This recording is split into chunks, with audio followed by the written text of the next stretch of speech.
Praise the Lord church. या सायंकाळच्या वेळेस मी तुमचं सर्वांचं स्वागत करतो आजच्या ह्या बायबल स्टडीमध्ये. प्रियांनो, ही बायबल स्टडी आपल्या आत्मिक जीवनासाठी खूप महत्त्वाची आहे.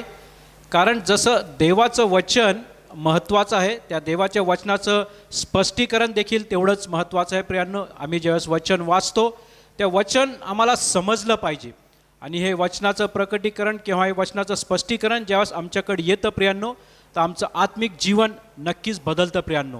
कारण ते आम्हाला आत्म्यामध्ये ते समजतं प्रियांनो. आणि यावेळेस आपण आपल्या बायबल स्टडीमध्ये जाणार आहोत, आपण काही शिकणार आहोत प्रियांनो.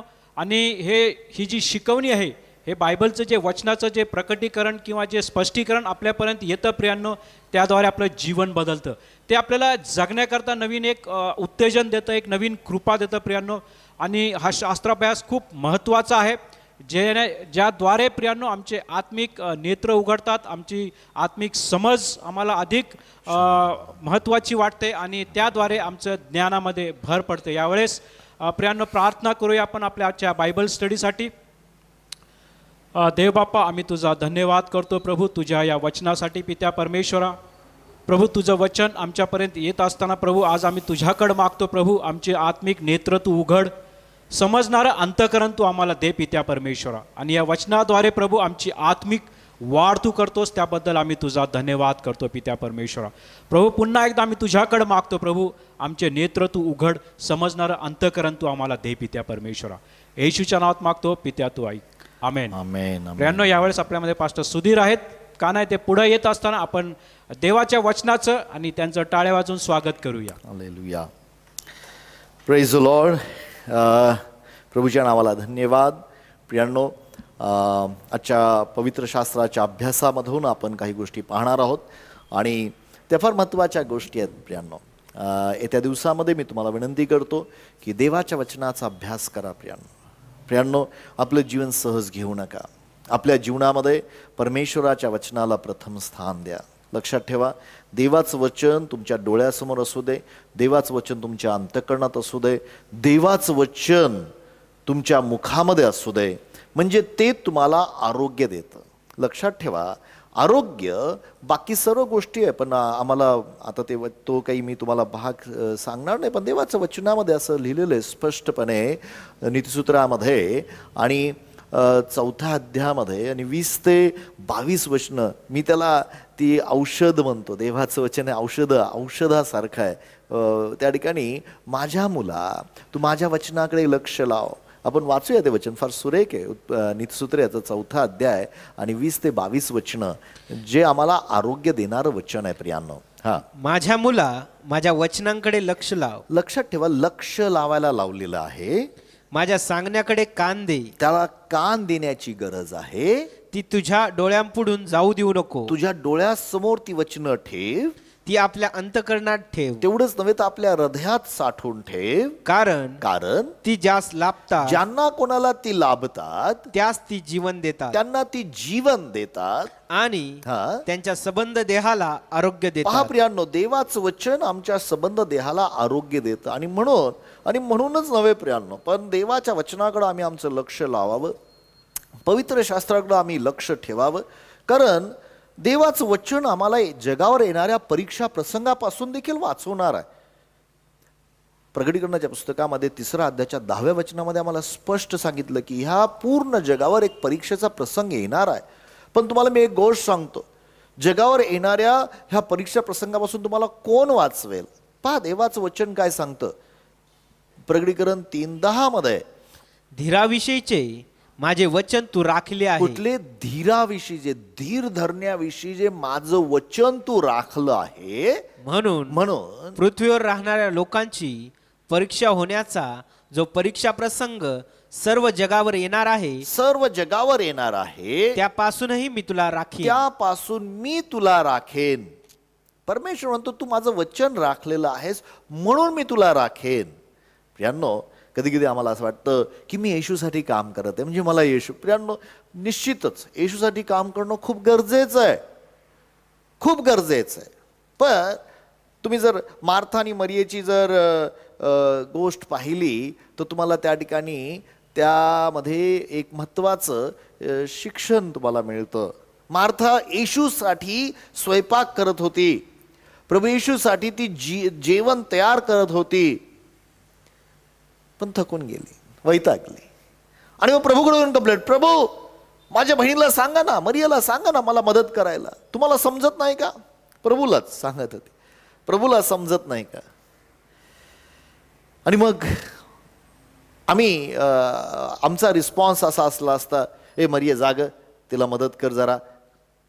पण येशूचा प्रतिसाद असा होता, मार्थे मार्थे, तू कामाबद्दलचा प्रश्न आहे, तू चिंता खूप करतीयस ग, आणि तू चिंता केल्यामुळे तू दगदग खूप करतीयस. लक्षात ठेव, तेव्हा त्याचा जो प्रतिसाद आहे तो फार महत्वाचा आहे. तू चिंता खूप करतेस आणि त्यामुळे तू दगदग करते. आज खूप लोक आहेत प्रियानो या जगामध्ये, जीवनामध्ये फक्त चिंता करत बसतात, दगदग करत. आणि तुम्हाला मी एक गोष्ट सांगतो, चिंतेपासून जर मुक्त व्हायचं असेल तर वचनाशिवाय भाग नाही आहे. मरियेने जो चांगला वाटा निवडला आहे, चांगला वाटा ह्या शब्दाचा अर्थ त्यांनी शी हॅज म्हणजे एक स्पेशल डिश घेतलेली आहे, तिने चांगला वाटा निवडलेला आहे, तो तिच्यापासून कोणीच काढून घेतला जाणार नाही. काय तो चांगला वाटा? काय करत होती मरिया? मरिया येशूच्या चरणाजवळ बसून येशूचे शब्द ऐकत होती, वचन ऐकत होती. चांगला वाटा हा आहे की देवाच्या वचनाचा अभ्यास करणं, चांगला वाटा हा आहे. आणि प्रियांनो, कितीतरी लोक त्या चांगल्या वाट्यापेक्षा निकृष्ट वाटा निवडून घेतात. त्यांना वाटते ह्या जगामधलं जे दूध आहे, जे अन्न आहे, तेच आम्हाला तृप्त करणार आहे. यशाच्या 55 अध्यायामध्ये प्रभू येशू ख्रिस्ताने, प्रियांनो मी अजून पवित्र शास्त्राचा अभ्यास सुरू केला नाही, पण थोडक्यात पवित्र शास्त्राचं वचनाचा का आम्ही अभ्यास करायला पाहिजे, त्याला का महत्व द्यायला पाहिजे, काही वचनं तुम्हाला सांगू इच्छितो. 55 अध्यायामध्ये पहिलं आणि दुसरं वचन काय सांगतं पहा बरं. अहो तानेल्यांनो, अहो तानेल्यांनो, तुम्ही सर्व जलाशयाकडे या, हा जवळ पैका नसलेले तुम्ही या, सौदा करा, खा, या, पैक्या वाचून व मोला वाचून द्राक्षरसाचा व दुधाचा सौदा करा. हा, जे अन्न नव्हे, जे अन्न नव्हे त्याकरता दाम का देता? दाम का देता? ज्याने तृप्ती होत नाही त्यासाठी श्रम का करीता? प्रियांनो, असे लोक आहेत की जे अन्न नाहीये, खरं अन्न नाहीये प्रियांनो, त्यासाठी आम्ही खूप श्रम करतो, पण खरं अन्न हे देवाचं वचन आहे. कारण यशाच्या 55 अध्यायामध्ये देवाच्या वचनाबद्दलच सांगितलेलं आहे. तुम्ही जर पुढं शेवटपर्यंत वाचाल तर देवाचं वचन आहे. पण आम्ही कधी कधी विसरून जातो आणि आम्हाला वाटतं मी खूप श्रम करून. मार्थेचा तोच प्रॉब्लेम होता.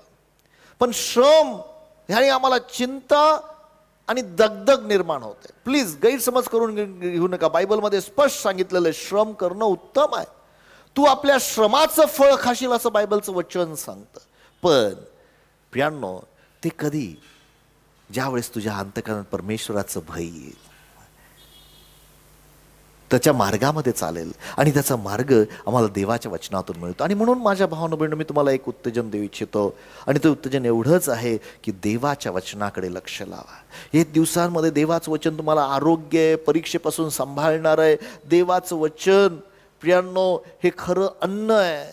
त्याकडं वेळ द्या, त्या वचनाकडं लक्ष लावा, त्या वचनाचा अभ्यास करा, त्या वचनामध्ये टिकून राहा. ते वचन जीवन देणारं वचन आहे, आरोग्य देणारं वचन आहे. आणि म्हणून प्रियांनो, वचनामध्ये राहणं गरजेचं आहे. आजच्या आपल्या बायबल स्टडीकडे आपण जाऊया प्रियांनो. आणि मी मागील काही दिवसांत मी ख्रिस्त येशूमध्ये कोण आहे ह्या विषयावर आपण अभ्यास करत आहोत. मी ख्रिस्त येशूमध्ये कोण आहे. आणि आम्ही पाहिलं प्रियांनो की मनुष्य हा आत्मा, जीव आणि शरीर हे 3 गोष्टीचा आहे. ओके.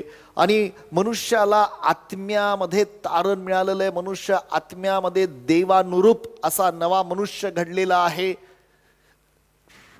आणि तो जीव आणि शरीर ह्यापासून वेगळा आहे.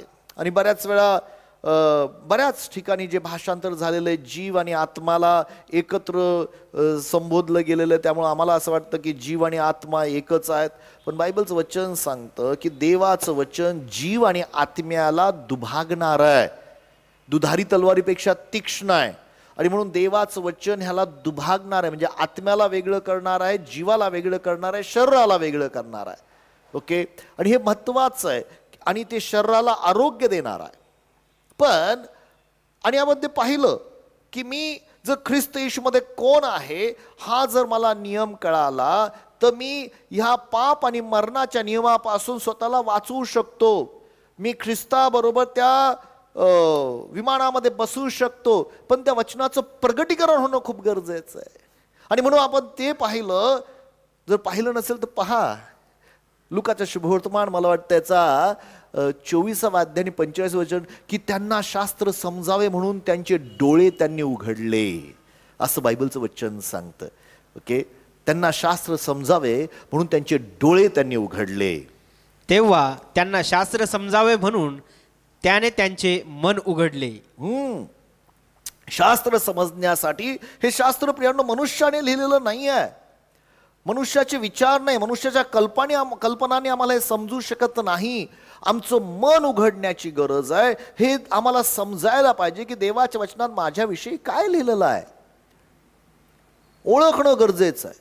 आणि बऱ्याच लोकांना ती ओळख नसल्यामुळं, ख्रिस्ताची ओळख नसल्यामुळं, मी ख्रिस्त येशूमध्ये कोण आहे ही ओळख नसल्यामुळं प्रियांनो ते त्यांच्या जीवनामध्ये धडपडत आहेत. ख्रिस्ती जीवन कसं तरी धडपडून जगण्याचा प्रयत्न करत आहेत. एकदा प्रभू येशू ख्रिस्ताने आपल्या शिष्यांना प्रश्न केला मत्त्याच्या 16व्या अध्यायामध्ये, की तुम्ही मला काय म्हणून म्हणता. आणि 13 वचन, 16व्या अध्यायाचं 13 वचन, आणि ते म्हटले की तू योहान बाप्तिस्मा करणारा म्हणतात, काही लोक म्हणतात की तू संदेष्टा आहेस, काही लोक म्हणतात की तू एक प्रॉफेट आहेस, संदेष्टा एलिया आहेस, असं बरंच. पण येशू म्हटलं तुम्ही मला कोण म्हणता.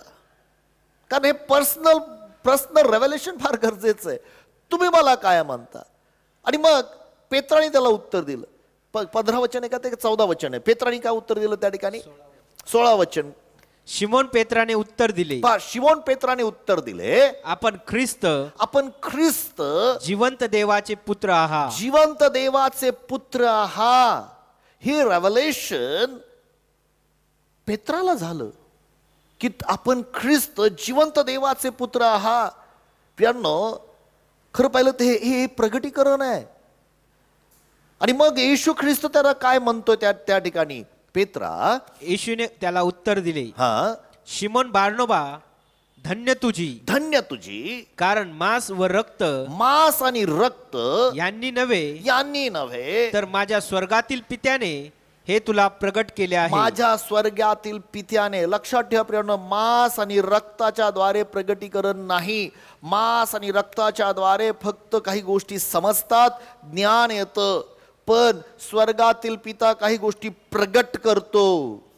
हे जे प्रगटीकरण तुला झालं हे देवाच्या आत्म्याकडून तुला झालेलं आहे. देवाचा आत्म्याने तुला हे प्रगट केलेलं. आणि प्रियांनो, आम्हाला हे प्रगट होणं, त्या ख्रिस्ताची ओळख होणं महत्वाचं. आणि बऱ्याच लोकांची ओळख आहे की तू ख्रिस्त देवाचा पुत्र आहेस, पण तुम्हाला माहिती आहे का तुम्ही स्वतः कोण आहे. इनफॅक्ट मग पुढे त्या ठिकाणी तो म्हणतो, मी ह्या खडकावर आपली मंडळी रचीन. 17 आणि 18 वचन काय सांगतं पहा. आणि मी तुला सांगतो, तू पेत्र आहेस.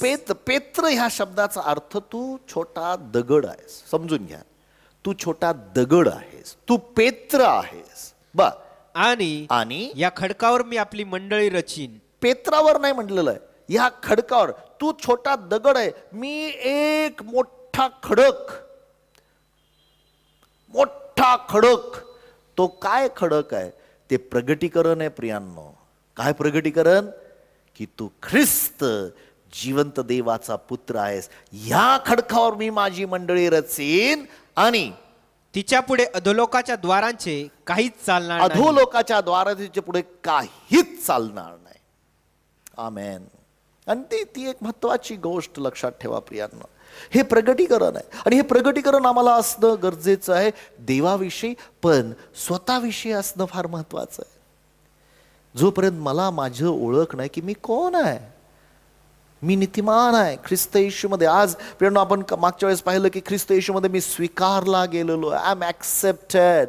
तुम्हाला कदाचित तुमचा नवरा नाकारत असेल, कदाचित तुम्हाला तुमची पत्नी नाकारत असेल, कदाचित तुम्हाला तुमचे लेकरं नाकारत असेल, तुम्हाला तुमचे मित्र नाकारत असतील, किंवा तुमचे आईबाप नाकारत असतील, पण आज मी तुम्हाला सांगतो, देव ख्रिस्त येशूमध्ये तुम्हाला स्वीकारतो. तुम्हाला मिठी मारतो. प्रियांनो, तुम्ही ख्रिस्त येशूने जसं तुम्हाला स्वीकारलं तसंच तुम्ही त्याच्यामध्ये जीवन जगा. आज तुम्हाला मी एक गोष्ट सांगतो, काही लोक त्या नाकारण्याकडे जास्त लक्ष देतात. मी नाकारला गेलोय. तुम्हाला माहित नाही पास्टर. अरे रडत बसू नको. आज मी तुला सांगतो, ख्रिस्त येशू तुला स्वीकारत आहे. ती नाकारणं जाणं ती फक्त भावना आहे, तेवढ्यापुरती. माझ्या जीवनातल्या मी गोष्टी सांगितल्या.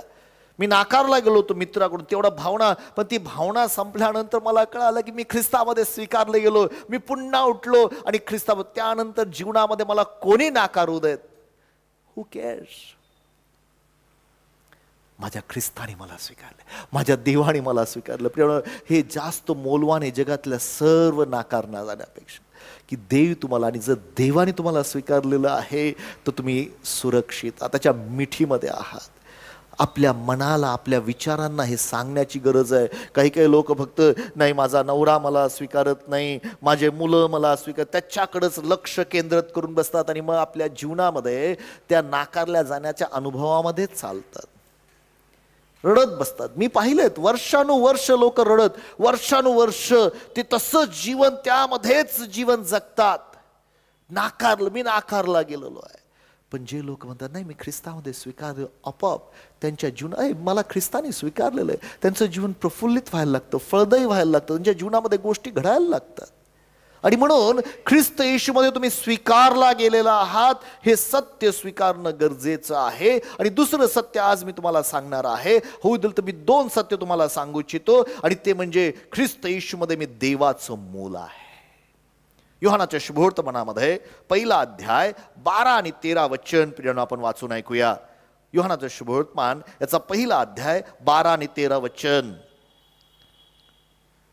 परंतु जितक्यांनी त्याचा स्वीकार केला तितक्यांना, म्हणजे त्याच्या नावावर विश्वास ठेवणाऱ्यांना, त्याने देवाची मुले होण्याचा अधिकार दिला. सर्वात पहिली गोष्ट लक्षात ठेवा की तुम्ही देवाचं मूल होण्याचा अधिकार तुम्हाला मिळाला. जर तुम्ही प्रभू येशू ख्रिस्ताला स्वीकारलेला आहे तर तुम्ही देवाचे मूल आहात, तो अधिकार तुम्हाला मिळालेला आहे. आणि मग पुढे सांगितलं काय पहा, 13 वचन. त्यांचा जन्म रक्त अथवा देहाची इच्छा, ऐका, रक्ताद्वारे, मनुष्याच्या मांसाद्वारे त्यांचा जन्म झालेला नाहीये, देहाच्या इच्छेने झालेला नाहीये, अथवा मनुष्याची इच्छा यापासून झाला नाही, तर देवापासून झाला. तर देवापासून तुमचा जन्म झाला, देवापासून तुम्ही जन्मलेला आहे. ही संकल्पना आम्हाला समजायला पाहिजे.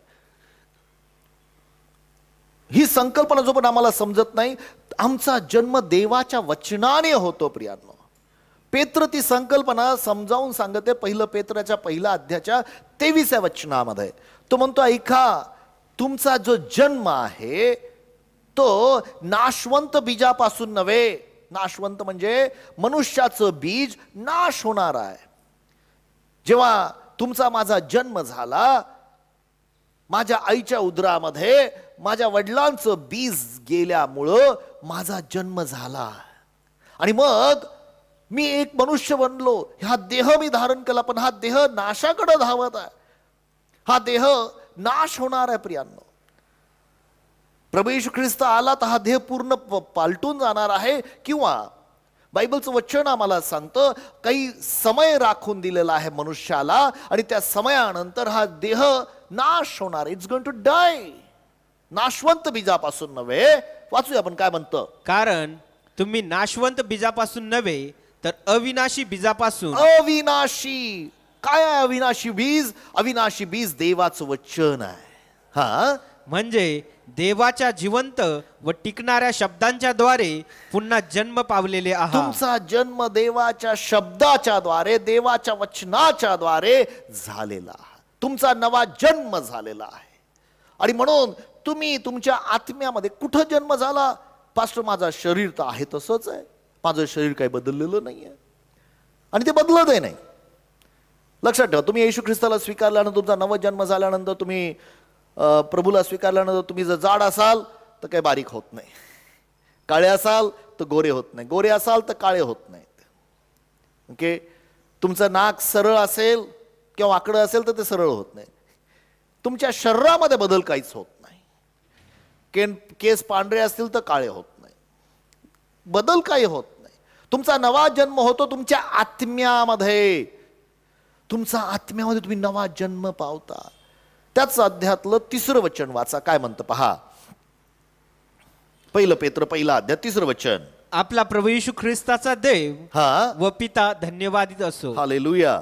जिवंत आशा प्राप्त होण्यासाठी आणि अविनाशी, निर्मळ व अक्षय वतन मिळवण्यासाठी त्याने आपल्या महादयेनुसार येशू ख्रिस्ताच्या मृतातून पुनरुत्थानाच्या द्वारे आपल्याला पुन्हा जन्म दिला. आम्हाला पुन्हा जन्म कशाने मिळाला? येशू ख्रिस्ताच्या मरणातून आणि त्याच्या पुन्हा उठण्यातून. येशू ख्रिस्त मेला आणि तो मरणातून पुन्हा उठला, त्यामुळं आमचा नवा जन्म झालेला आहे. माझा नवा जन्म हा प्रियांनो, आणि त्यामुळं मला त्याचं मूल होण्याचा अधिकार मिळालेला आहे. हा नव्या जन्माबद्दल प्रभू येशू ख्रिस्त खूप समजावून सांगतोय. निकोदेम नावाचा एक व्यक्ती होता आणि आपण ते वाहूया, आम्हाला सर्वांना माहिती, पण तरी हे समजून घेणं गरजेचं आहे. योहानाचा शुभवर्तमान 3रा अध्याय आणि 3रं वचन आम्हाला त्या ठिकाणी तो समजावून सांगत. निकोदेम नावाचा एक व्यक्ती, तो शास्त्राचा अभ्यासक होता, मंदिराचा अधिकारी होता निकोदेम, आणि तो येशूकडे आला आणि तो म्हणाला, येशू त्याला म्हणाला, मी तुम्हाला खचित सांगतो, नव्याने जन्मल्या वाचून कोणालाही देवाचे राज्य पाहता येत नाही. नव्याने जन्मल्या वाचून कोणालाही देवाचं राज्य, म्हणजे नवा जन्म होणं खूप गरजेचं आहे. आणि त्यामुळं मला मी देवाचा मूल बनतो. I become child of God.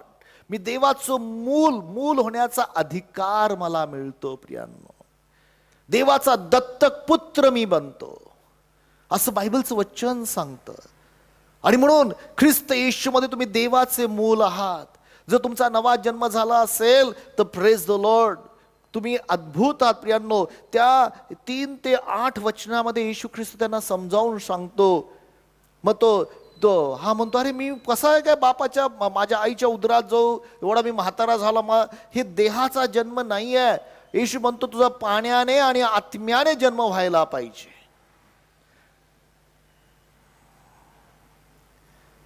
आणि जोपर्यंत जो आत्म्याने जन्म होत नाही, मग येशू त्यांना समजावून तो 6व्या वचनामध्ये काय म्हणतो पहा.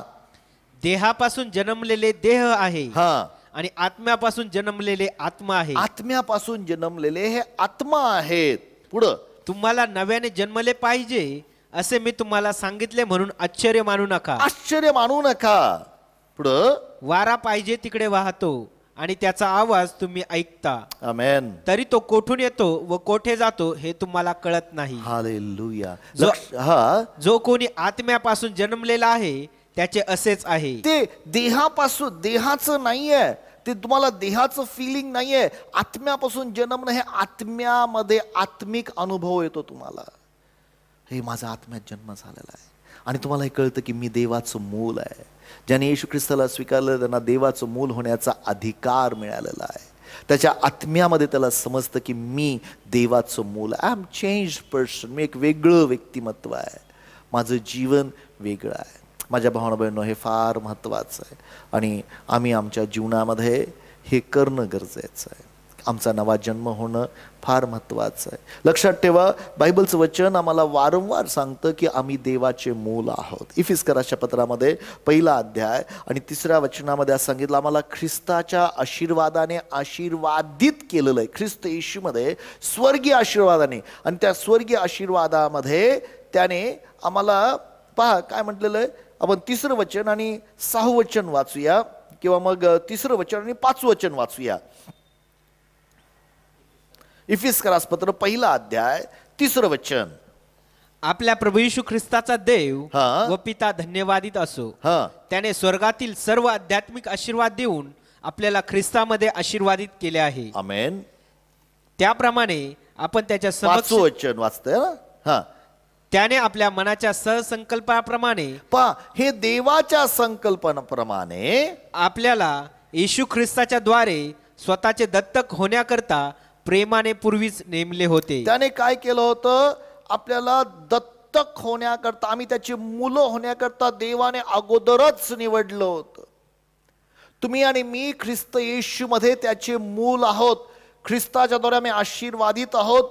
देवाचं मूल म्हणून आम्हाला, आणि त्या दत्तकपणाचा आमच्यावर काय केलेला आहे? शिक्का मारलेला आहे पवित्र आत्म्याचा. आणि ते मला वाटतं 14 वचन आम्हाला सांगतं काय. आम्ही 13 आणि 14 वचन वाचूया. तुम्ही सत्याचे वचन म्हणजे तुमच्या तारणाविषयीची सुवार्ता ऐकून घेतल्यानंतर त्याच्यावर विश्वास ठेवला आणि त्याने देऊ केलेल्या पवित्र आत्म्याचा तुम्हावर त्याच्या ठाई शिक्का मारण्यात आला आहे. देवाच्या गौरवाची स्तुती व्हावी म्हणून त्याच्या स्वकीय जनांच्या खंडणी भरून मिळवलेली मुक्तीसाठी हा पवित्र आत्मा आपल्याला वचनाचा विसार आहे. तुम्ही आणि मी दत्तक पुत्र आहोत, देवाचे पुत्र आहोत. आता हे स्वीकारणं गरजेचं, मी देवाचं मूल आहे हे स्वीकारणं खूप गरजेचं आहे. गलतीकरासपत्राचा 3रा अध्याय आणि 29 वचन आम्हाला तेच सांगतं. आणि तुम्ही जर ख्रिस्ताचे आहात तर अब्राहमाचे संतान आणि अभिवचनाच्या द्वारा गलतीकरासपत्र 3रा अध्याय 26 वचन. कारण तुम्ही सर्व ख्रिस्त येशूवरील विश्वासाच्या द्वारे देवाचे पुत्र आहात. येशूवरील विश्वास, देवाचे पुत्र आहात. जसा प्रभू येशू ख्रिस्त आहे तसे तुम्ही आहात. आता आम्हाला थोडस हे संबंध समजून घ्यायला पाहिजे. हे गरजेचं आहे की मी देवाचं मूल झालेलो आहे, देवाचं पुत्र झालेलो आहे. मग हे पुत्र तर मी गमवू शकतो का? हे पुत्र तर माझ्याकडून निघून जाऊ शकतं का? मी काहीतरी चुकीचं वागलो म्हणून मी माझ्या जीवनामधून ते पुत्र तर निघून जाऊ शकतं का? थोडंसं आपण विचार करूया. समजा मी माझ्या वडिलांचा पुत्र आहे, मी ठरवलं आजपासून मी माझ्या बापाचा मुलगा नाही. काय वाटतं? मी एका कुटुंबात जन्मलेलो आहे. डेव्हिड साबळे माझे डॅडी आहेत. मी ठरवलं नाही, मी आजपासून माझ्या बापाचा मूल नाही. काय होतं? मी जाऊन नाव बदललं, सुधीर साबळेचं अजून दुसरं काहीतरी नाव केलं.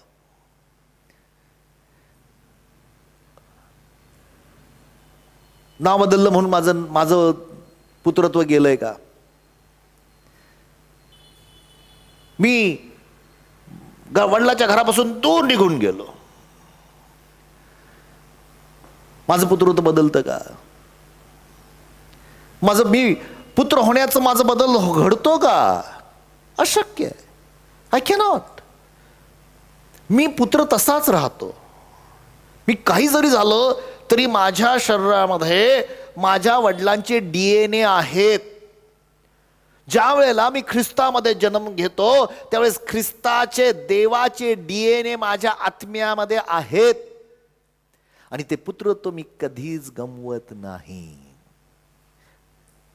जोपर्यंत मी, लक्षात ठेवा, मरत नाही, त्या कुटुंबामध्ये, त्या परिवारामध्ये मी जन्म घेतो, माझं पुत्रत्व सर्व काळासाठी. आणि हीच एक शत्रू सैतान काय करतो?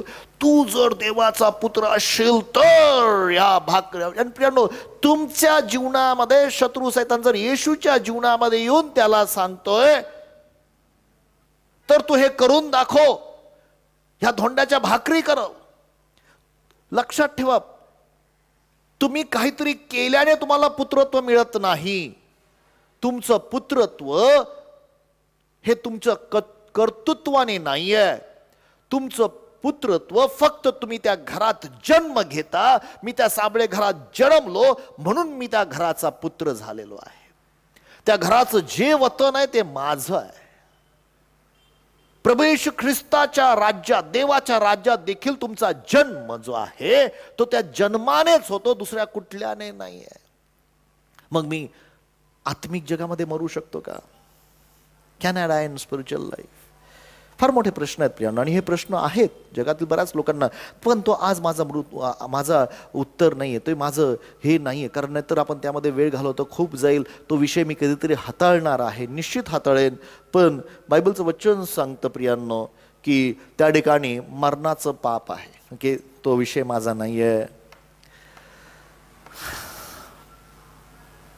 पण मी ख्रिस्त येशूमध्ये देवाचं मूल आहे. ख्रिस्त येशूमध्ये मी देवाचं मूल आहे. आणि आज अजून एक गोष्ट मला तुम्हाला सांगू द्या. ख्रिस्त येशूमध्ये तुम्ही कोण आहात आणि ते समजणं गरजेचं आहे. प्रियांनो, तुम्ही ख्रिस्त येशूमध्ये देवाचं मूल आहे. तुम्ही देवाच्या मुलासारखं जीवन जगा. कबूल करा, मी ख्रिस्त येशूमध्ये देवाचं मूल आहे, मी ख्रिस्त येशूमध्ये स्वीकारला गेलेलो आहे, मी देवाचं मूल आहे. लक्षात ठेवा, देवाच्या मुलाकडं देवाचं किती लक्ष आहे. He just looks at you, he just expect that you should, तुम्ही त्या मुलासारखं जीवन जगायला पाहिजे. सैतान तुम्हाला सांगेल नाही तू हे केलं तर, हे चुप, माझा जन्म देवाच्या वचनाने झालेला आहे, तुम्हाला नको सांगू. माझा जन्म झाला, मी कुठल्या कर्माने मी हे केलं ते केलं म्हणून देवाचा पुत्र नाही आहे. मी, माझा जन्म जो आहे तो देवाच्या आत्म्याने आणि देवाच्या वचनाने झालेला आहे, म्हणून मी देवाचं मूल आहे. I am a child of God. मी ख्रिस्त येशूमध्ये देवाचं पुत्र होण्याचा, आबा बापा अशी हाक मारण्याचा अधिकार मला मिळालेला आहे. आणि कितीतरी लोक प्रियांनो हे घडून सुद्धा अनाथासारखं जीवन जगतात, त्या देवबापाकडे जात नाही, आबा बापाशी हाक मारत नाही, अनाथासारखं प्रयत्न करतात धडपडून करून, कसं तरी मी देवाचं मूल बनेन, कसं तरी मी देवाला खुश करेन, कसं नाही. माझ्या भावानं बहिणींनो, तुम्ही देवाला कुठल्याच गोष्टीने खुश करू शकत नाही, एकाच गोष्टीने, विश्वासाच्या द्वारे. गलतीमध्ये नाही का काय म्हटलंय, कारण तुम्ही सर्व ख्रिस्त येशूवरील विश्वासाच्या द्वारे देवाचे पुत्र आहात. हालेलुया. कारण तुम्हामधील जितक्यांनी ख्रिस्तामध्ये बाप्तिस्मा झाला आहे तितक्यांनी ख्रिस्ताला परिधान केलेले आहे. माझ्या भावना बहिणींनो, हे महत्वाचं आहे. हे सत्य स्वीकारा. दुसरं सत्य, ख्रिस्त येशूमध्ये तुम्ही देवाचे मित्र आहात. ख्रिस्त येशूमध्ये तुम्ही ख्रिस्ताचे मित्र, देवाचे मित्र आहात. आणि हे सत्य स्वीकारणं. मित्र, आणि प्रियांनो, मित्राबद्दल खूप काही गोष्टी देवाच्या वचनात लिहिलेल्या आहेत, पण योहानाच्या शुभवर्तमान 15व्या अध्यायामध्ये आणि 12 ते 17 वचनामध्ये प्रभू येशू ख्रिस्ताने मित्रत्वाची एक फार महत्त्वाची ओळख करून दिलेली आहे. आणि आपण त्यातलं काही वचन वाचूया, 12 आणि 13 वचन, पण 13 वचन वाचूया. जशी मी तुम्हावर प्रीती केली तशी तुम्ही एकमेकांवर प्रीती करावी, अशी माझी आज्ञा आहे. आपल्या मित्राकरता आपला प्राण द्यावा, यापेक्षा कोणाची प्रीती मोठी नाही. फार महत्वाचं आहे की आपल्या मित्राकरता आपला प्राण द्यावा. आणि हा जो मित्र आहे प्रियांनो, अत्यंत, मला सांगू द्या की प्रभू येशू ख्रिस्ताचं हे मैत्रीत्वाचं जीवन आहे, अद्भुत. आणि आज तुम्ही ते स्वीकारा प्रियांनो. आज जर तुम्ही येशू ख्रिस्ताचे मित्र नसाल तर ते मित्र बना, कारण तो खरा मित्र आहे. वाचत जाऊया 14, 15, 16 वचन काय म्हणतात त्या ठिकाणी. मी तुम्हाला जे काही सांगतो ते तुम्ही कराल तर तुम्ही माझे मित्र आहात. मी आतापासून तुम्हाला दास म्हणत नाही. ऐका, मी तुम्हाला दास म्हणत, दासासारखी मानसिकता ठेवू नका, गुलामासारखी मानसिकता ठेवू नका. तुमच्या जीवनामध्ये तुम्ही गुलामगिरीमध्ये जीवन जगू नका. खूप लोक नाही, मी कसं तरी कष्ट करून जीवन जगतो, गुलामाची मानसिकता नकोय. माझ्या भावना बहिणी, मी तुम्हाला सांगतो, योसेफ जगामध्ये गुलाम होता, पण आतमध्ये देवाचा मित्र, देव त्याच्या बरोबर होता. पुढे जाऊया. कारण धनी काय करतो ते दासाला ठाऊक नसते. धनी काय करतो दासाला माहित नाहीये, परंतु मी तुम्हाला मित्र म्हटले आहे. मी तुम्हाला मित्र म्हटलेले आहे. कारण जे काही मी आपल्या पित्यापासून ऐकून घेतले ते सर्व मी तुम्हाला कळवले आहे. सर्व मी तुम्हाला कळवलेले, मी तुम्हाला जे सांगितलेलं आहे हे या वचनात लिहिलेलं आहे, मी कळवलेलं आहे, आणि म्हणून तुम्ही माझे मित्र आहात. पुढे जाऊया. तुम्ही मला निवडले नाही तर मी तुम्हाला निवडले. फार महत्वाची गोष्ट आहे. पहा, येशू ख्रिस्त ज्यावेळेस या जगामध्ये होता, शिष्यांनी म्हटलं नाही चला मी तुझ्या मागे येतो.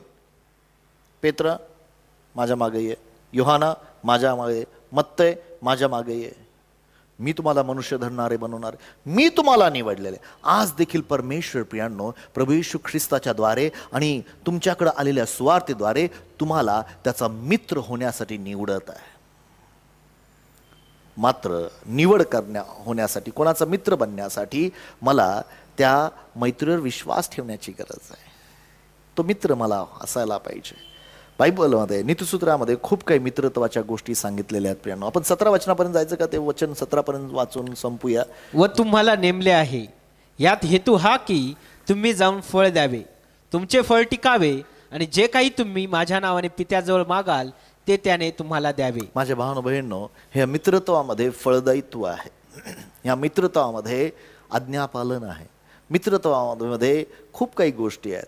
बायबलमध्ये मित्राबद्दल खूप काही लिहिलेलं आहे आणि आपण थोडंसं त्या मित्राबद्दल जाऊया. आपण नीतिसूत्र याचा 18वा अध्याय आणि 24वा वचन.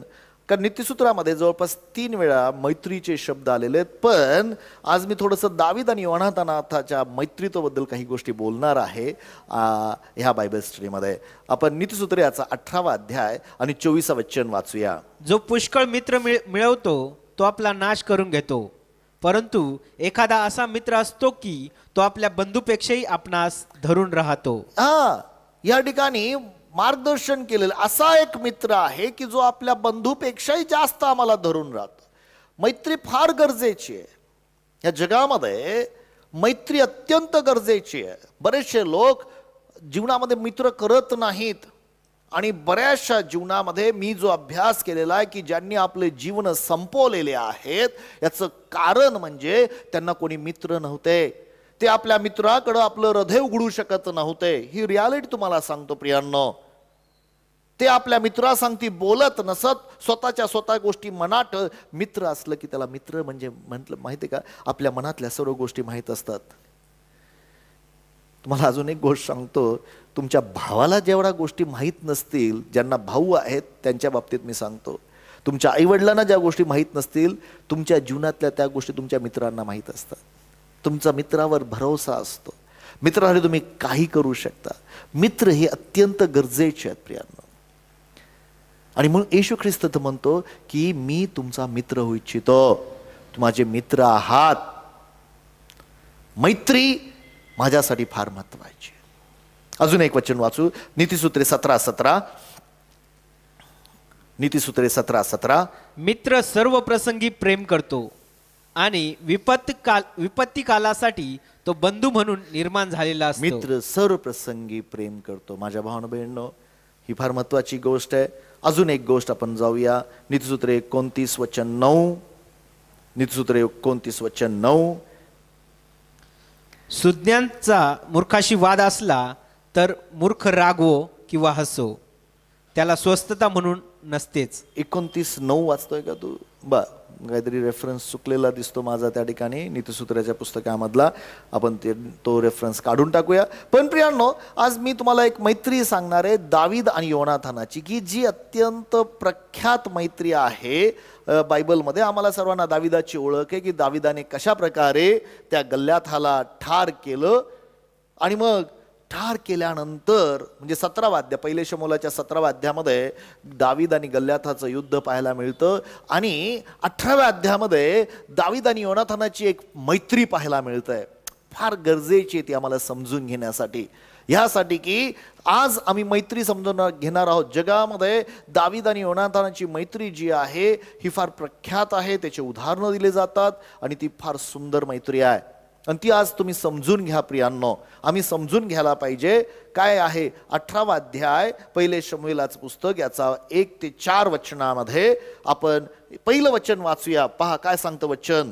दाविदाचे शौलाशी भाषण संपले तेव्हा योनाथानाचे मन दाविदाच्या मनाशी इतके जडले की तो त्याला प्राणाप्रमाणे प्रिय झाला. तो प्राणाप्रमाणे, स्वतःच्या प्राणाप्रमाणे प्रिय झाला. कुठेतरी आठवतं का येशू ख्रिस्ताच्या शब्दाप्रमाणे की मित्र आपल्या मित्रासाठी जीव देतो, त्यापेक्षा मोठा कोणीच मित्र नाहीये. प्राणाप्रमाणे प्रिय झाला. 2, 3, 4 वचन. शौलाने त्या दिवशी त्यास ठेवून घेतले, त्यास आपल्या बापाच्या घरी जाऊ दिले नाही. मग योनाथानाने दाविदाशी अनभाग केली. योनाथाने एक करार केला. प्रियांनो, ह्या वचनांमध्ये योनाथान येशूचं दर्शक आहे, कारण तो राजाचा मुलगा आहे. योनाथान राजघरात राहतोय, राजाचा मुलगा आहे. आणि आता हा राजाचा मुलगा ह्या दाविदा सांगती मैत्री करत आहे. जो मेंढपाळ होता त्या सांगती मैत्री करत आहे. पहा, फार महत्वाची गोष्ट. पुढे जाऊया आपण. कारण तो त्यास प्राणाप्रमाणे प्रिय झाला होता. पुन्हा एकदा रेफरन्स. तो प्राणाप्रमाणे, त्याची मैत्री प्राणाप्रमाणे प्रिय झाली होती. योनाथानाने आपल्या अंगावरचा झगा उतरून दाविदास दिला. प्रियांनो, सर्वात महत्वाची गोष्ट, त्याने आपल्या अंगावरचा झगा उतरवला आणि तो झगा काढून दाविदाला घातला. त्याप्रमाणे आपला माझ्या पेहराव भावानं बहिणीनो, एवढंच तुम्हाला मी गोष्ट सांगतो. प्रभू येशू ख्रिस्ताने आपला नीतिमत्वाचा झगा उतरवला आणि तो झगा आपल्या मित्रांना दिला. त्याने आम्हाला तारणाची वस्त्र दिली. त्या प्रभू येशू ख्रिस्ताने आपल्या स्वतःचा झगा काढला. प्रियांनो, आम्हाला बायबलचं वचन पाहायला मिळतं की परमेश्वराने त्या एदेन बागेमध्ये कोकरा वधला, त्याचे चमड काढले आणि आदामानं हवेला वस्त्र घातले. मला माहीत नाही त्या मित्राचे दिलेला झगा तुम्ही घातला का? प्रियांनो, त्या वधस्तंभावर तो नग्न झाला ह्यासाठी की तुम्ही आणि मी तारणाचे आणि नीतिमत्वाचे वस्त्र धारण करावे. तो झगा येशू ख्रिस्ताचं दर्शक आहे. पुढे वाचूया. त्याप्रमाणे आपला पेहराव तलवार, आपला नुसता झगाच नव्हे, आपला पेहराव त्याला दिला, तलवार दिली. देवाचं वचन हे तलवारी सारखं आहे. देवाचं वचन दुधारी तलवारीपेक्षा तीक्ष्ण आहे की जे तुम्हाला युद्ध करण्यासाठी फार महत्वाची गोष्ट आहे. हा जो मित्र आहे प्रियांनो, तो तुम्हाला झगे देतो, आपला पेहराव देतो आणि हा तुमच्या हातात तलवार देखील देतो. पुढं धनुष्य दिलं व आपला कमरबंदही दिला. आणि सत्याने जो कमरबंद बांधतात तो कमरबंद त्याला दिला. माझ्या भावना बहिण, 4थ्या वचनापर्यंत वाचलं का? आम्हाला या ठिकाणी येशू ख्रिस्ताचं चित्र दिसतं. ही जी मैत्री आहे ती अद्भुत मैत्री आहे. योनाथन आणि दाविदाची. योनाथन ह्या ठिकाणी येशू ख्रिस्ताचं रिप्रेझेंटेशन आहे. तो एवढा प्रेम करू लागला आणि तुम्ही त्याच्या अख्ख्या स्टोरीमध्ये तुम्ही वाचाल आणि लक्षात ठेवा प्रियांनो, योनाथन हा देखील एक फार मोठा योद्धा होता. तुम्ही जर योनाथनाच्या स्टोरीमध्ये वाचाल तर तुम्हाला पाहायला मिळेल एकट्याने जाऊन पलिष्ट्यांमध्ये त्याचा आणि त्याचा शस्त्रवाहक ते दोघंजण डोंगर चढून का पहाड चढून गेले आणि एकट्याने तिथलच्या त्या शत्रूवर हल्ला करून त्यांना मारून टाकला. तो योनाथनची स्टोरी वाचा. तो काही लेचापेचा नव्हता. He was also a powerful man. पण त्याने दाविदावर प्रेम केलं आणि एकाच ठिकाणी नाही सांगितलं, वारंवार. तुम्ही जर 19वा अध्याय 2रं वचन वाचाल, 1 शमूएलाचं 19वा अध्याय आणि 2रं वचन, 1 शमूएलाचं 19वा अध्यायाचं 2रं वचन वाचूया. म्हणून योनाथानाने दाविदास सांगितले की माझा बाप शौल तुला मारून टाकावयास पाहत आहे, तर तू सकाळपर्यंत सावध आहेस आणि एखाद्या गुप्त स्थळी लपून राहा. फार फार महत्वाची गोष्ट आहे. मित्र काय करतोय? आपल्या मित्राला सांगतोय की तुझा जीव वाचवण्यासाठी. प्रियांनो, शौल योनाथाचा बाप होता. त्या शौलाच्या मनामध्ये एक द्वेष निर्माण झाला होता दाविदाविषयी आणि त्यांनी योजना केली होती दाविदाला मारावं. पण योनाथानाने दाविदाचा जीव वाचवला. मित्र मित्राला वाचवतो प्रियांनो. तो दरवेळेस चांगले सल्ले देतो. मित्र हे दरवेळेस. आणि म्हणून प्रभू येशू ख्रिस्त हा खरा मित्र आहे. 20वा अध्यायात आपण जाऊया आणि 15 ते 17 वचनं आपण त्या ठिकाणी पाहूया. प्रियांनो, ही स्टोरी अजून पुढे जाते की हा जो शौल आहे हा दाविदाच्या मागं लागलेला आहे, तो मारायला टिकलेला आहे. पण योनाथानाने दरवेळेस दाविदाचं जीवन वाचवलेलं आहे. योनाथानाने दाविदाला जीवन दिलं. ती मैत्री आम्हाला पाहायला मिळते. पण 15 ते 17 वचनामध्ये आपण वाचून ऐकूया काय म्हणतं पहा त्या ठिकाणी. एवढेच नव्हे तर माझ्या घराण्यावरून आपली कृपादृष्टी कदापि काढून घेऊ नको. ह्या ठिकाणी आता ह्या ठिकाणी दावीद आणि योनाथन यांचा करार चालवला आहे. आता पहा, एक राजाचा मुलगा दाविदाला म्हणत आहे. ऍक्च्युली राजाचा मुलगा राजा बनायला पाहिजे. योनाथन खुद्द राजा बनायला पाहिजे. योनाथन खुद्द राजा बनायला पण त्याला माहित होतं की देवाची काहीतरी वेगळी योजना आहे. त्यांनी पाहिलं, जवळून आपल्या बापाचं जीवन पाहिलं की जे जीवन काहीतरी दुष्टपणाचं जीवन आहे. त्यांनी पाहिलं की बापाच्या मनामध्ये देवाच्या अभिषिक्त ज्यांनी वाईट केलं नाही त्याला मारण्याची योजना आहे आणि ती चांगली नाही आहे. आणि म्हणून त्या दाविदाच्या आणि योनाथनाच्या ह्या संभाषणामध्ये आम्हाला पाहायला मिळतो तो आता तो करार करत आहे. वाचूया पुढे काय म्हटलेलं. परमेश्वर दाविदाच्या प्रत्येक शत्रूचा या भूतलावरून उच्छेद करील, तेव्हाही ती काढून घेऊ नको. Praise the Lord. यामुळे योनाथानाने दाविदाच्या घराण्याशी अनभाग केली. योनाथानाने दाविदाच्या घराण्याशी अनभाग झाली. तो म्हणाला, असे न केल्यास परमेश्वर दाविदाच्या शत्रूंच्या हातून माझे पारिपत्य करो. योनाथानाची दाविदावर प्रीती होती म्हणून त्याने त्याला पुन्हा अनभाग कराव्यास लावले. प्रियांनो, ही प्रीती एवढी समजून घ्या की आपलं राजपद सोडून देऊन दाविदाला राजपद देण्यापर्यंत. आणि म्हणून येशू ख्रिस्त या मैत्रीबद्दल इथं काहीतरी उल्लेख करतो. 17 पर्यंत वाचलं का? कारण तो त्याला प्राणासमान प्रिय होता. वारंवार हा शब्द प्राणासमान प्रिय, प्राणापेक्षा अधिक प्रिय, खरा मित्र, प्राणापेक्षाही प्रिय. वचन 41 आणि 42 वाचूया त्यातलंच 20व्या अध्यायाचं. तो पोर निघून जाताच दावीद दक्षिणेकडील एका ठिकाणाहून उठून आला व त्याने भूमीवर उपडे पडून 3दा नमन केले. मग एकमेकांचे चुंबन घेऊन ते रडू लागले. हे मैत्रीचे संबंध. आता तुम्हाला ही स्टोरी अजून पुढे जायला मिळते की शौल म्हटला की बाबा तू काही आता येऊ नकोस. त्या ठिकाणी शौल नाही, योनाथन म्हणाला दाविदाला की तू येऊ नको, मी बघतो माझ्या बापाच्या मनामध्ये काय आहे, तो तुला ठार मारू. तो जर रागावला, मी त्याला सांगेन की दाविदाने सुट्टी घेऊन गेलेला आहे, तो रागावला तर मला कळेल. आणि मग तो रागावलाच नव्हे तर योनाथाला दाविदाला सुट्टीवर पाठवलं म्हणून योनाथाना भाला फेकून मारला शौलाने. प्रियांनो, त्या स्टोरीमध्ये तुम्ही वाचाल. आणि मग योनाथन दाविदाला काही सूचना देतोय. 41 आणि 42 पुढचं वचन. दावीद तर मनस्वी रडला. तेव्हा योनाथान दाविदास म्हणाला, सुखरूप जा, परमेश्वर तुझ्या माझ्यामध्ये आणि तुझ्या माझ्या संततीमध्ये निरंतर साक्षी असो. ही जी साक्ष आहे आणि हा जो करार आहे, दाविदही विसरला नाही. आपण पुढे पाहणार आहोत काही क्षणामध्ये. पण आपण 42 वचन पूर्ण वाचलं का? आपण दोघांनी परमेश्वराच्या नावाने अनभाग केली आहे. मग तो उठून चालता झाला व योनाथान नगरात गेला. आणि मग आता योनाथान आणि दाविदाची मैत्री ह्या ठिकाणी थांबतेच असं नव्हे, ते निघून जात आहेत. आणि एक अशी घटना घडते प्रियांनो, आम्हाला माहिती आहे की शौल आणि योनाथान हे एका युद्धामध्ये दोघही एकाच दिवशी मरतात. आणि मग दाविदाने त्यांच्या मैत्रीविषयी एक सुंदरस गोष्ट लिहिली. 2 शमूएलाचं पुस्तकाचा 1ला अध्याय, मी त्यातलं फक्त 26 वचन वाचू इच्छितो. त्या मैत्रीविषयी त्यांनी काहीतरी लिहिलं की जे फार महत्त्वाचं आहे. ओके, त्या मैत्रीविषयी त्यांनी काहीतरी लिहिलेलं आहे की जे गरजेचं आम्ही समजून घेण्यासाठी. काय म्हटलेलं 26 वचन? माझ्या बंधो योनाथाना, मी तुझ्याकरता विवळ होत आहे. मी तुझ्याकरता विव्वळ होत आहे. तू मजवर फार माया करीत असे. ऐका प्रियांनो, तो ह्या ठिकाणी सांगते की तू माझ्यावर खूप प्रीती करत होतास. तुझे मजवर विलक्षण प्रेम होते. तुझं प्रेम अद्भुत. योनाथन आणि दाविदाची मैत्री आहे, अद्भुत आहे, विलक्षण मैत्री आहे.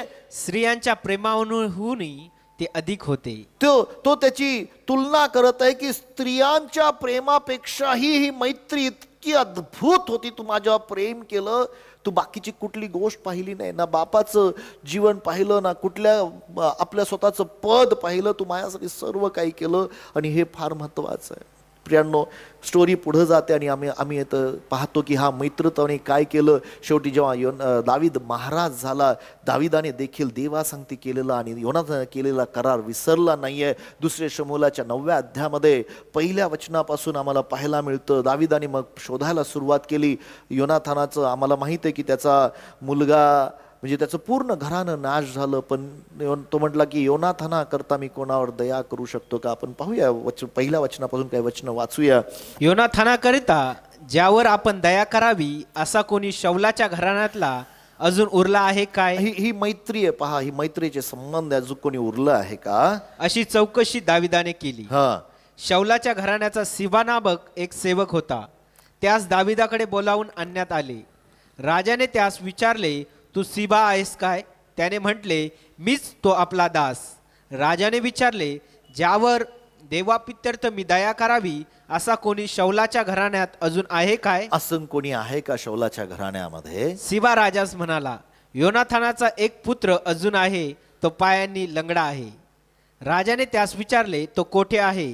सिबाने राजास म्हटले, पहा, तो लो दरबार येथे माखीर बिन अम्मिएल याच्या घरी असतो. ठीक आहे, आम्हाला ती स्टोरी पुढे पाहायला वाटते. मफीबोशेत याच्या जीवनातली ही गोष्ट आहे प्रियांनो. मफीबोशेत हा पायाने लंगडा होता. आणि मग दावीद योनाथानासाठी आता मफीबोशेतावर प्रेम करत होता. आज तुम्हाला एवढंच सांगतो, ही मैत्री इतकी पुढे गेली आणि जर तुम्ही मफीबोशेताचा जीवनाचा अभ्यास केला तर तुम्हाला समजेल प्रियांनो की तो लंगडा होता. तो अशा ठिकाणी राहतो जिथं दुर्लक्ष केलेलं जागा होती. सेवकाच्या म्हणजे दासाच्या घरात जेवत होता, चालायला येत नव्हतं. एका दिवसामध्ये त्या मैत्रीमुळं त्याची परिस्थिती बदलली. त्या मैत्रीच्या करारामुळं परिस्थिती बदलली. तो लंगडा काही नसलेला व्यक्ती एका दिवसामध्ये राजाच्या मेजावर बसणारा झाला. फक्त मैत्रीच्या करारामुळं राजाच्या मेजावर बसलेला झाला आणि राजा सांगती जेवू लागला.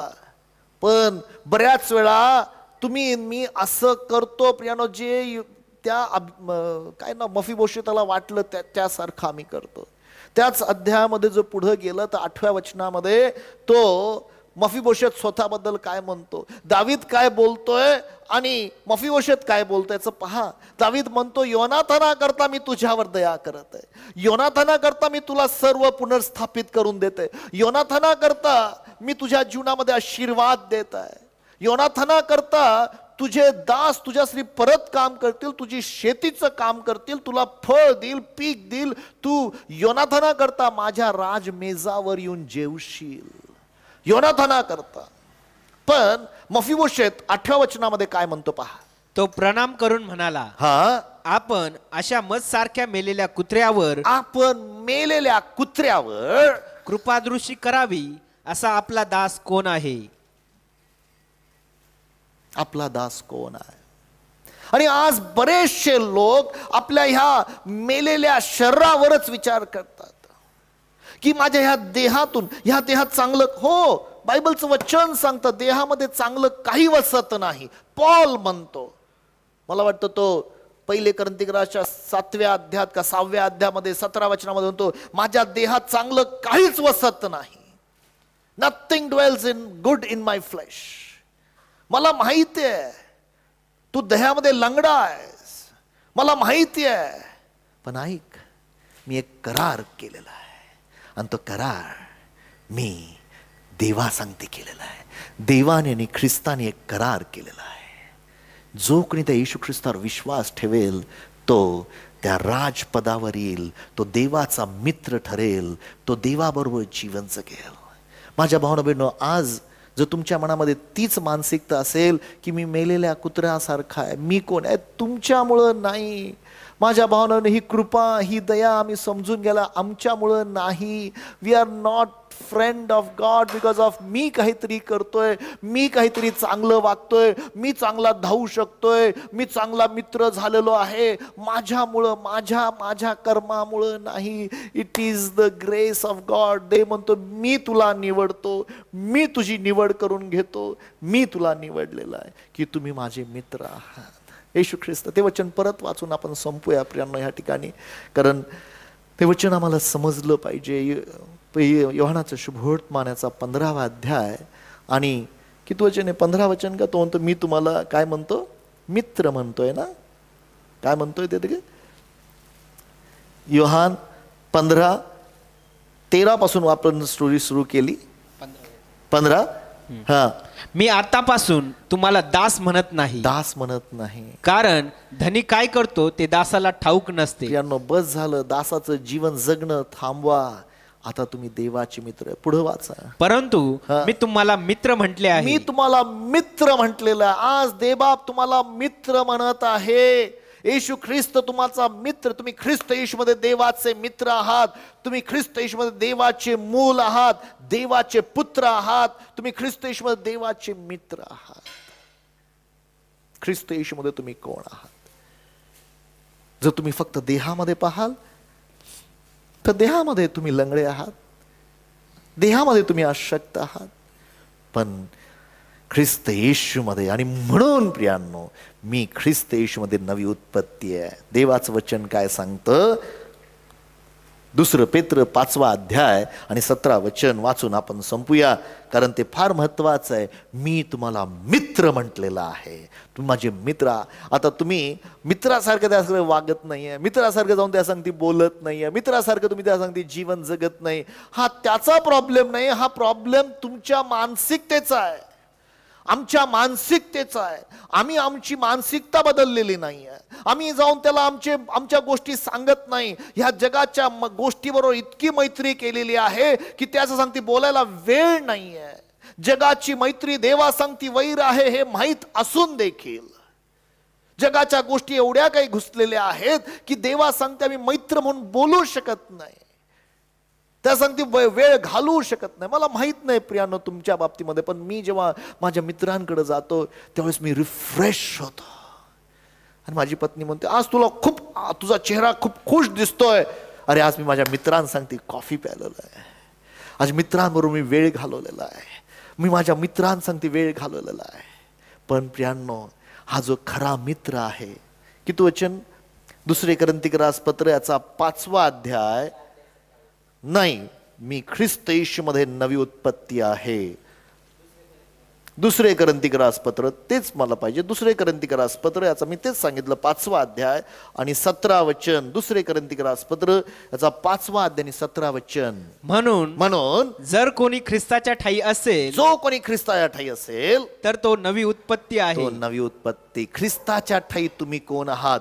तुम्ही नवी उत्पत्ती आहात. तुम्ही ख्रिस्ताच्या ठाई स्वीकारले गेलेले आहात. ख्रिस्ताच्या तुम्ही देवाचे मूल आहात. ख्रिस्ताच्या ठाई तुम्ही देवाचे मित्र आहात. जुनं ते होऊन गेलं, पहा सर्व काही नवं झालेलं आहे. ही करणी कोणाची आहे? वाचा पुढचं वचन. जुने ते होऊन गेले, पहा ते नवे झाले आहे. ही सगळी देवाची करणी आहे. देवाची करणी आहे. हे काम जे आहे देवाने केलेलं आहे. माझ्या भावना बहिणींनो तुम्हाला विनंती करतो त्या ख्रिस्ता सांगती ख्रिस्तामधलं जीवन जगूया. प्रार्थना करूया. स्वर्गीय पित्या आज आम्ही तुला धन्यवाद देतो, तुझी स्तुती करतो. बापा तुझ्या वचनामध्ये आम्ही आमचं जीवन जगावं. देवबापा आम्ही हे कधीच विसरू नये की आम्ही तुझं मूल आहोत. देवबापा आम्ही कधीच विसरू नये की आम्ही ख्रिस्तामध्ये स्वीकारले गेलेलो आहोत. देवबापा आम्ही कधीच विसरू नये की आम्ही ख्रिस्त येशूमध्ये नवी उत्पत्ती आहोत. देवबापा आम्ही कधीच विसरू नये की आम्ही देवाचे मित्र आहोत, येशूचे मित्र आहोत. आणि त्या मैत्रीमध्ये आणि ख्रिस्तामधलं जीवन जगण्यास तू आम्हाला सहाय्य कर. प्रभू आम्ही आमचं समर्पण तुला करतो. माझ्या प्रत्येक भावा बहिणीला ती कृपा दे आणि सहाय्य कर. देवबापा मफीबोशेतासारखं नव्हे, पण आता मला राजाने निवडलेलं आहे आणि फक्त देवाच्या बरोबर केलेल्या करारामुळे, मित्राबरोबर केलेल्या करारामुळे मी आता त्या राजाच्या मेजावरचं अन्न खाणार आहे. प्रभू आम्ही तुझ्याकडे विनंती करतो, आमचे डोळे उघड. तुझ्या वचनाचं ओळख तू आम्हाला दे आणि आमचं जीवन बदल. धन्यवाद देतो, तुझी स्तुती करतो. प्रभू येशूच्या नावात मागतो म्हणून तू ऐक. आमेन आणि आमेन. God bless you. देवा तुम्हाला आशीर्वादित करो. थँक्यू.